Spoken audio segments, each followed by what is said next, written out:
Hi all, I'm greeting you from Indonesia. Jadi hari ini aku bakalan bikin video seputar informasi perkuliahan di Australia. Jadi mungkin buat kalian yang bingung, aduh aku mau ke Australia, mau kuliah di Australia tapi bingung mulai dari mana, biayanya berapa, dan juga dokumen-dokumen apa yang perlu kalian persiapkan. Please stay tune sampai akhir video ya.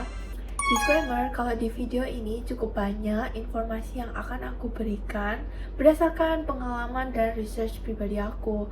So overall, persyaratan dan ketentuan di universitas di Australia akan mirip, tetapi tentu tidak bisa dipukul rata semuanya sama. So I suggest you guys to tetap do your own research sebanyak mungkin. So tanpa basa-basi lagi, let's hop on to the video. Jadi kalau kalian mau kuliah di Australia, penting banget untuk tahu tentang study period in Australia. Ada universitas yang menyediakan sekolah selama 3 atau 4 tahun. Bahkan ada loh yang cuma 2 tahun doang bisa dapat S1. Nah, apa sih perbedaannya semua itu? Jadi kalau di Australia, timeline umumnya di universitas-universitas tersebut adalah seperti ini. Student itu diwajibkan untuk ambil diploma dulu in the first year. Sehingga kalau misalnya kalian mau dapat S1 atau bachelor, kalian harus lulus atau melalui diploma ini dulu, baru bisa 2 tahunnya itu bachelor. Loh kak, apa bedanya diploma sama bachelor? Jadi kalau misalnya diploma itu lebih ke persiapan kalian dalam menekuni course yang kalian ambil dalam bachelor. Jadi benar-benar basic banget, nggak terlalu kayak dalam banget. Sedangkan kalau misalnya bachelor, kalian udah langsung dive into the ocean, jadi langsung ke materi, langsung ke mata pelajaran tersebut yang ya tentunya rumit dan sesuai dengan kapasitas atau pilihan jurusan tersebut. Dan kalau misalnya kalian sekarang berada duduk di bangku kelas 10 atau mungkin kelas 11, kalian bisa banget untuk masuk ke dalam program yang namanya ada foundation. Sorry banget karena kameranya tiba-tiba mati, jadi aku voice over aja ya. Jadi foundation atau college itu semacam pengganti kelas 12 kalian di Indonesia. Kalau misalnya kalian masuk foundation dulu, kalian nggak perlu masuk kelas 12 di Indonesia, tapi langsung berangkat ke Australia buat lanjutin college atau foundation. Sehingga inti pembeda kuliah 4 tahun dan 3 tahun adalah antara kalian mau kelas 12 di Indonesia atau di Australia. Jadi, I hope di sini kalian udah lumayan paham ya. However, in my university, which is University of Tasmania, mereka tidak mewajibkan aku untuk ambil diploma terlebih dahulu. Jadi aku bisa langsung masuk ke bachelor di semester pertama, which is fine for me. Nah, tapi diploma tersebut itu tetap ada untuk mereka yang nilai IELTS-nya kurang ataupun nilai sekolahnya juga kurang. In my situation, currently I'm enrolling in Bachelor of Business majoring in Economy. Jadinya aku tuh 1 semester diwajibkan untuk ambil 4 mata kuliah, dan dalam 1 tahun aku harus ambil 2 semester, which is total aku ambil 8 mata kuliah.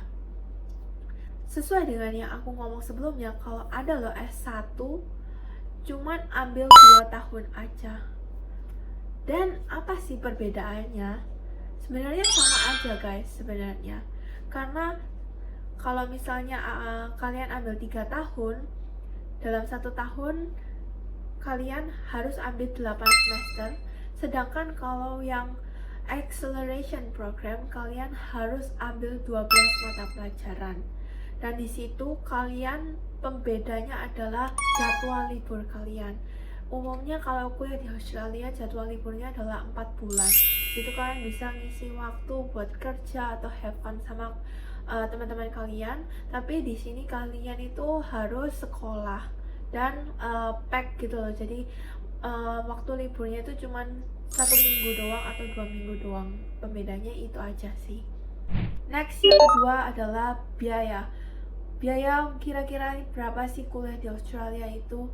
Jawabannya adalah beda-beda, tergantung dari jurusan yang kalian pilih, program yang kalian ambil, atau mungkin universitas yang kalian dan kotanya gimana. Tentu kalian semakin di big city, semakin besar harganya atau semakin tinggi juga harganya. Kalau aku di University of Tasmania di Tasmania, aku diwajibkan ambil 4 mata kuliah, dan 4 mata kuliah itu per semester ya. Jadi per semester aku diharuskan membayar 15.500 per semester, dan total ada 6 semester.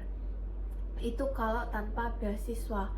Kalau misalnya tuition fee di Melbourne atau di Sydney, karena mereka adalah big city dan ya known well buat kota pelajar, mereka harganya tentu jauh lebih di atas yang aku udah sebutkan tadi.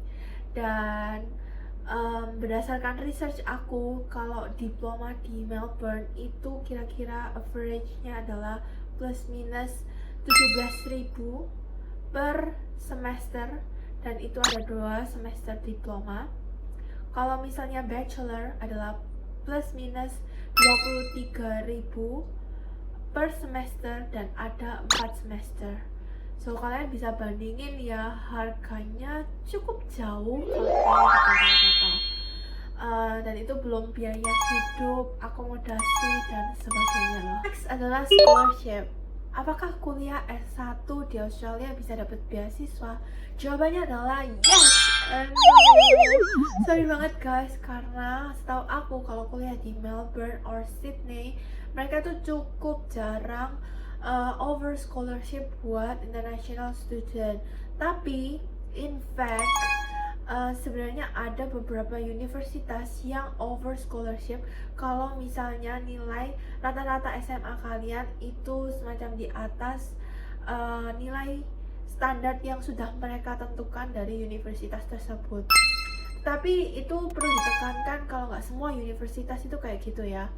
Jadi mungkin ada satu universitas yang bisa aku pastikan adalah Monash University. However, what makes University of Tasmania more special is they offer you a Tasmanian International Scholarship. Jadi, UTAS itu punya budget sendiri untuk kasih beasiswa untuk international student. Betul banget nggak tuh? They will offer you 25% of your tuition fee. Jadinya aku pun dapat 25% tersebut. Moreover, kalau kalian nilainya itu di atas 90, nilai rata-rata kelas 12 kalian di atas 90, kalian bisa dapetin 50% of your tuition fee. Jadi wow banget kan? Tapi aku perlu lurusin dulu, kalau bukan jadi totalnya 75%, enggak. Kalau misalnya nilai rata-rata kalian di atas 90, kalian tetap bisa dapetin 50%. Jadi antara 25% atau 50 aja. Oke, kalau misalnya dari tadi kalian udah perhatiin, berarti kalian udah ngerti ya beberapa pertimbangan yang harus dipikirkan sebelum kalian memilih universitas di Australia. Nah, next pertanyaannya adalah gimana sih cara apply-nya? Oke, jawabannya adalah daftar sendiri lewat website atau kalian dibantu agent. Kalau aku pribadi, aku tentunya dibantu agent, dan mostly teman-temanku juga itu semuanya dibantu agent. Karena tentunya mereka itu lebih tahu dan lebih mengerti, jadi kita bisa di-guide langsung oleh bantuan mereka. Tapi tidak menutup kemungkinan kalau misalnya kalian daftar sendiri loh lewat website, karena semua step dan informasinya udah tersedia dalam website university tersebut. Selanjutnya adalah dokumen apa aja yang perlu disiapkan. Kalau misalnya kalian mau daftar universitas, most university requires this document, yaitu rapor kelas 10, 11, 12, nilai IELTS, dan paspor buat details. Nah, selanjutnya kalau misalnya untuk pembuatan visa, kalian membutuhkan ini. Bisa di screenshot dulu kalau misalnya kalian mau, biar nggak lupa. Apakah dokumen-dokumen ini aja yang perlu kalian siapkan? Kembali lagi guys ke requirement universitas yang kalian masuk atau pilih. Jadi please tetap check your university website atau tanya agent kalian for further details. Last but not least is TOEFL or IELTS requirement. Generally, TOEFL or IELTS requirement di Australia itu 88 untuk TOEFL dan 6,0 untuk IELTS. So, it depends again on your chosen university and course. Tapi berdasarkan jurusanku yaitu business, majoring in economy, aku required to get 6.0, no band less than 5.5 in IELTS and 88 in TOEFL. So it's the same with the average requirement. Next adalah apakah harus jago bahasa Inggris kalau misalnya biar TOEFL or IELTS-nya bagus dan sebagainya? Jawabannya adalah enggak. Karena aku percaya kalau misalnya bahasa Inggris itu bisa dilatih. Based on my own experience, dulu waktu aku trial IELTS pertama kali, aku cuma dapat 2.0 aja. Jadi aku pun secara konsisten belajar mulai dari kayak dengerin musik barat atau nonton film tanpa subtitle, jadi cuma dengerin aja, making my own argument dengan diri sendiri dan sebagainya.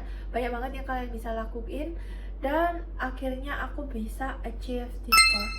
Actually there's nothing to show off, tapi aku mau motivate you guys kalau misalnya kalian nggak perlu takut kalau misalnya nilai kalian, IELTS kalian atau TOEFL kalian nggak memenuhi, karena there is always a second chance. Jadi nggak apa-apa, yang penting kalian beneran belajar, kalian konsisten latihan terus setiap hari, nggak bolong. Aku jamin nilai kalian itu bakalan bagus. I think that's all for my video. Thank you banget udah nonton sampai akhir video. Kalau misalnya kalian ada pertanyaan apapun, aku akan coba bantu di kolom komen bawah. Thank you for watching.